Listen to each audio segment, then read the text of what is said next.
안녕하세요. 우선영양의 우수입니다. 안녕하세요, 자람입니다. 오늘 주제는 아르기닌입니다. 운동하시는 분들 사이에선 이미 유명한 성분이죠? 네, 맞아요. 혈관 확장이나 근성장에 좋다고 다들 한 번쯤은 들어보셨을 거예요. 거기에 피로회복, 다이어트, 심지어 발기부전에도 효과가 있다고 하더라고요. 효과만 들어보면 완전 혹하겠더라고요. 물론 아르기닌이 우리 몸에서 하는 일이 진짜 많기는 해요. 근데 오늘은 이 녀석의 실체를 제대로 파헤쳐 보려 합니다. 진짜 맞는 해결사인지 아니면 영웅인 척하는 사기꾼인지 한번 봅시다. 네, 그러면 혈관 확장에 대해서 먼저 알아볼게요.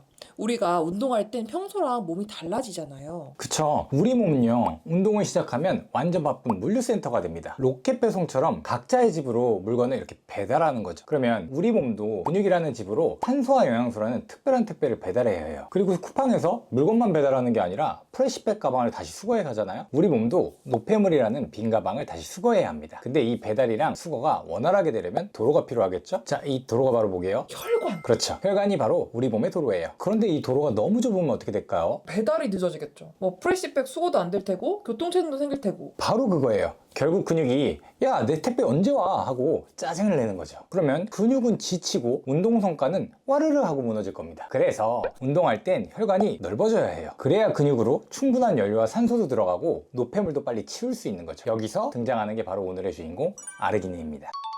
아르기닌이 도로를 넓혀주는 건가요? 네, 근데 아르기닌이 먼저 변신을 좀 해야 돼요. 아르기닌이 산화질소, 즉 NO라는 물질로 변신할 때 비로소 혈관 확장이라는 마법이 시작됩니다. 근데 이 변신은 아르기닌 혼자서는 절대 못해요. 여기서 등장하는 게 바로 NOS라는 세 명의 특수요원입니다. 약간 첩보 영화 느낌인데요? 그쵸? 첫 번째 NNOS, 신경 담당 요원. 두 번째 ENOS, 혈관 담당 요원. 세 번째 INOS, 면역 담당 요원이에요. 각자 맡은 임무가 다 다릅니다. 먼저 NNOS는 신경 담당 요원. 이 친구는 아르기닌을 산화질소로 변신시켜서 뇌와 근육이 신호 전달을 할 때 잘 이루어지게 만들어요. 덕분에 운동할 때 근육이 더 빠르고 정확하게 반응할 수 있는 거예요. 그 다음은 ENOS. 얘는 혈관 담당 요원인데 혈관을 넓히는 전문가예요. 덕분에 근육에 산소랑 영양소가 쑥쑥 들어갈 수 있게 만들어주죠. 마지막으로 INOS. 얘는 면역 담당 요원인데 외부 침입자와 싸우는 경호원이에요. 그러면은 아르기닌은 몸이 필요로 하는 상황에 따라 요원들과 힘을 합쳐서 여러 가지 일을 할 수 있는 유연성을 가지고 있다고 보면 되겠네요. 맞아요. 이 요원들이 아르기닌을 산화질소로 변신시키면 혈관이 이렇게 쫙 넓어지면서 혈액이 술술 잘 흐르게 되는 거예요.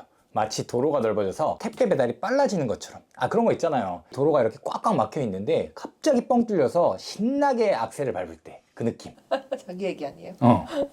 내 차가 방구를 바랑바랑 끼면서 앞으로 빠라랑 하고 나갈 때 그 느낌. 꼭 넣어줘. 근육에 산소랑 영양소도 잘 전달되고 쓰레기도 빨리 치울 수 있는 거죠. 근데 더 신기한 건 이 산화질소가 교통경찰처럼 혈액이 얼마나 어디로 흐를지도 지휘한다는 거예요. 어떡해요? 예를 들어 대통령이 이동할 때 생각하면 교통경찰이 다른 도로는 막고 대통령 차량이 지나갈 도로만 열어주잖아요. 난 기다리는 입장에서 좀 빡치지. 이게 운동할 때 산화질소도 똑같습니다. 그러면 운동할 때는 근육이 대통령이 되는 거네. 바로 그거죠. 근육이 VIP가 되니까 산화질소가 다른 도로는 잠시 통제합니다 하면서 소화기관이나 피부로 가는 혈관은 좁히고 근육으로 가는 혈관만 쫙 하고 넓혀줍니다.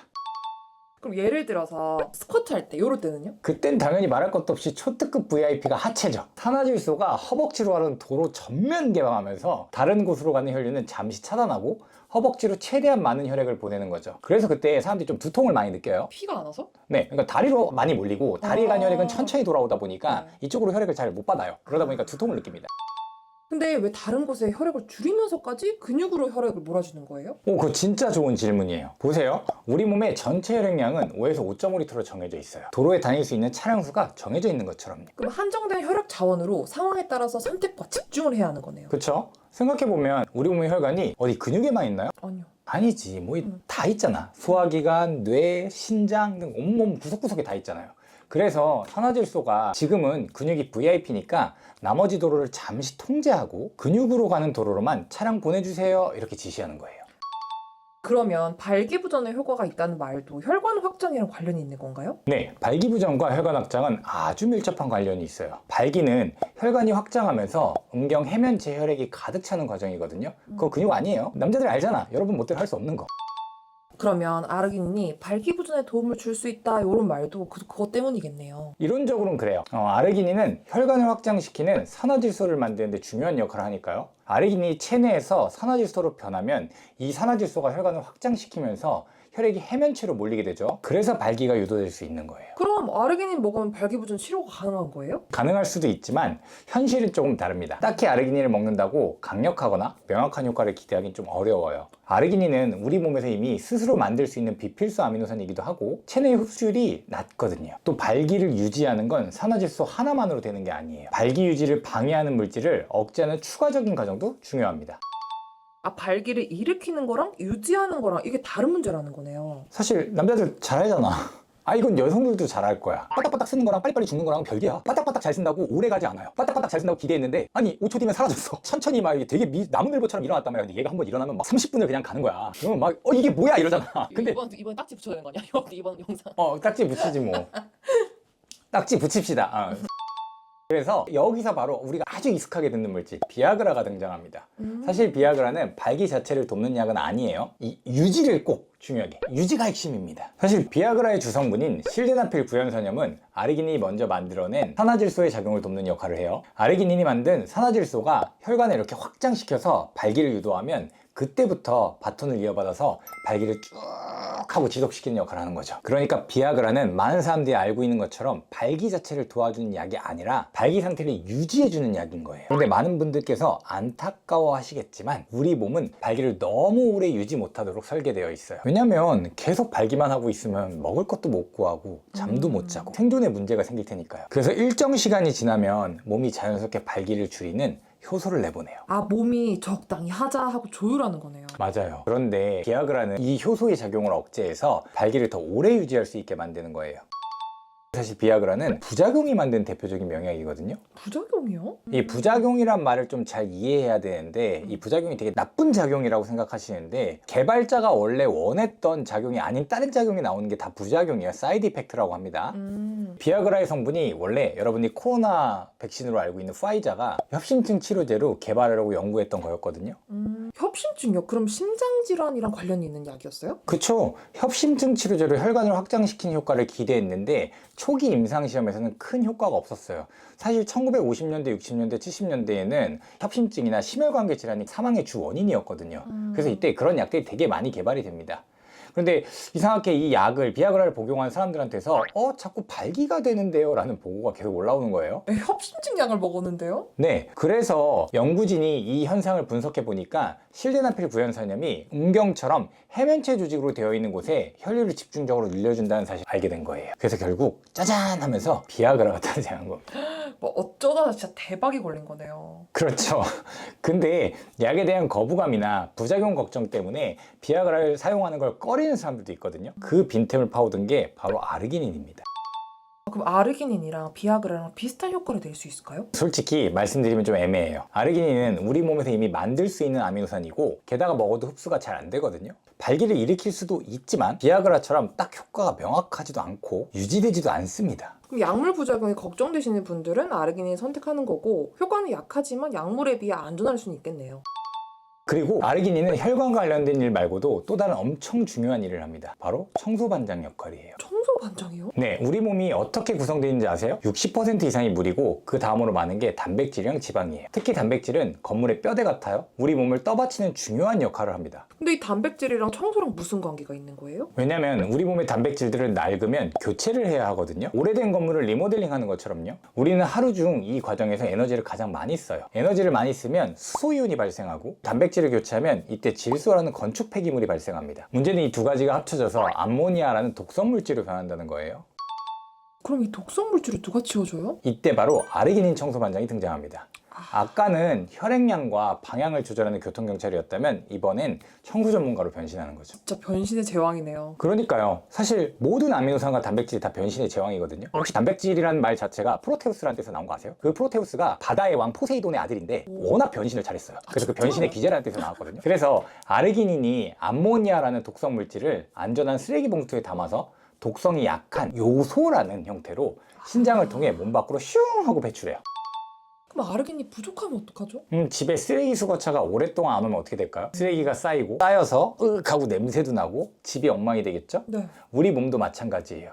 아르기닌이 부족하면 암모니아라는 쓰레기가 쌓여서 피로가 쉽게 오고 활력도 떨어지고 특히 운동할 때는 더 심각해요. 암모니아가 더 많이 생기거든요. 막 냄새 펄펄 나. 아르기닌이 제때 청소를 안 해주면 몸이 공사장의 쓰레기 더미가 되는 거예요. 근육도 피로해지고 회복도 늦어지고, 이게 심하면 암모니아가 배설되지 못하게 되거든요. 그러면 암모니아가 역류하여 혈액을 타고 뇌로 들어가게 되는데 이 경우 혼수 상태에 빠지게 합니다. 이걸 간성혼수라고 불러요. 와, 근데 아르기닌은 진짜 멀티플레이어네요. 그러면 몸에 아르기닌이 많으면 많을수록 좋을 것 같은데? 하는 일도 많으니까. 어떻게 생각하세요? 그렇진 않아요. 대통령 의전 경찰이 도로 통제를 너무 과하게 하면 어떻게 될까요? 도시 전체가 마비되겠죠? 우리 몸도 마찬가지예요. 만약에 진짜로 아르기닌이 너무 많아진다면 산화질소가 과잉 생산되고 혈관이 필요 이상으로 확장돼요. 그러면 머리로 피가 몰려서 어지럽고 두통이 생길 수 있거든요. 게다가 혈류가 특정 부위로만 몰리면서 몸 전체의 혈액량 균형이 깨지고 심지어 혈압이 확 떨어져서 쓰러질 수도 있어요. 결국 몸의 교통 질서가 완전히 엉망이 될 수 있어요. 그럼 도움이 되기도 한데 과하면 방해가 될 수 있다는 거네요. 과유불급이죠. 그럼 운동할 때 정도는 아르기닌 보충제를 먹으면 좋을 것 같은데 어떻게 생각하세요? 운동 전에 훨씬 많이 드세요. 그게 문제가 좀 있어요. 아르기닌을 먹는다고 근육으로 가는 혈관만 딱 확장되지 않거든요. 사람들은 그걸 바라는데 그렇지 않아요. 오히려 뇌로 가는 혈관도 확장되고 다른 부분도 확장되기 때문에 근육으로 가는 혈류가 줄어들 수 있어요. 또한 아르기닌에 도움이 된다는 건 우리가 먹은 아르기닌이 잘 흡수되었을 때의 이야기예요. 아르기닌을 보충제 형태로 섭취할 때 가장 큰 문제가 바로 흡수율이에요. 아르기닌을 먹어도 제대로 흡수가 잘 안 되거든요. 흡수가 안 된다고요? 입으로 섭취한 아르기닌은 그 자체로 흡수가 잘 안 되는 성분이에요. 그리고 아르기닌이 다른 아미노산들이랑 흡수 경쟁까지 벌이거든요. 아미노산들끼리 흡수하려고 막 서로 치고받고 싸우는데 우리 아르기닌은 자주 지는 편이에요. 이 부분은 제가 EA 영상에서 자세히 다뤘으니까 한번 참고해 주세요.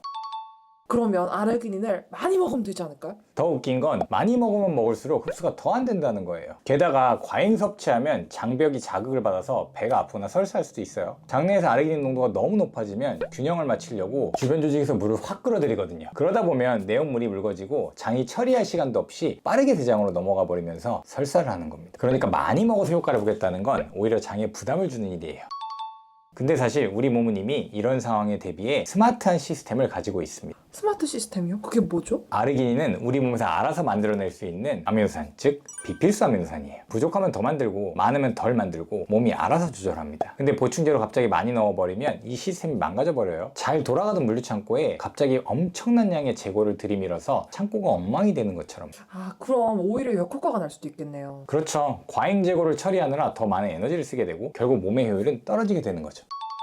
몸에서 알아서 만들어준다면 굳이 보충제를 먹을 필요가 없는 거네요? 맞아요. 아르기닌은 간과 신장에서 글루탐산이나 프롤린이라는 아미노산을 변신시켜서 만들어낼 수 있어요. 특히 글루탐산과 글루타민은 우리 몸에서 가장 풍부한 아미노산 중 하나라서 아르기닌이 부족해질 가능성은 거의 없어요. 근데 특별한 경우가 있어요. 만약에 아르기닌 합성이 주로 이루어지는 소장과 신장에 문제가 생기면 이야기가 좀 달라집니다. 예를 들어 소장을 절제했다거나 아니면 신장 기능이 손상된 경우에는 아르기닌을 충분히 만들어내기 어렵습니다. 이런 경우에는 보충제가 필요할 수도 있죠. 또 심각한 화상처럼 몸에 큰 외상이 생기면 조직 복구에 필요한 아미노산이 급격하게 증가되기 때문에 그럴 때도 아르기닌이 부족해질 수 있어요. 이런 경우에는 아르기닌이 준필수 아미노산처럼 되는 거죠. 준필수요? 그건 또 뭐예요? 아미노산은 보통 몸에서 스스로 만들 수 있는지 없는지에 따라 필수와 비필수로 나뉘거든요. 근데 특정 조건에선 이 비필수가 외부에서 보충을 해야 될 때가 있어요. 이걸 준필수라고 하고 아르기닌이 딱 그럴 때 해당하는 거예요. 그럼 평소에는 신경을 안 써도 되지만 몸에 큰일이 있으면 보충제나 식품으로 챙겨야 하는 거네요. 맞아요. 아르기닌이 제법 쌀에 많이 들어있거든요. 근데 한국 사람들은 주식이 쌀이라서 사실 아르기닌을 좀 잘 섭취하긴 합니다. 그리고 하나 더, 크론병이나 염증성 장질환에 아르기닌이 좋다는 말이 있는데 이건 아직 완전히 확실하진 않아요. 더 연구가 필요한 부분입니다.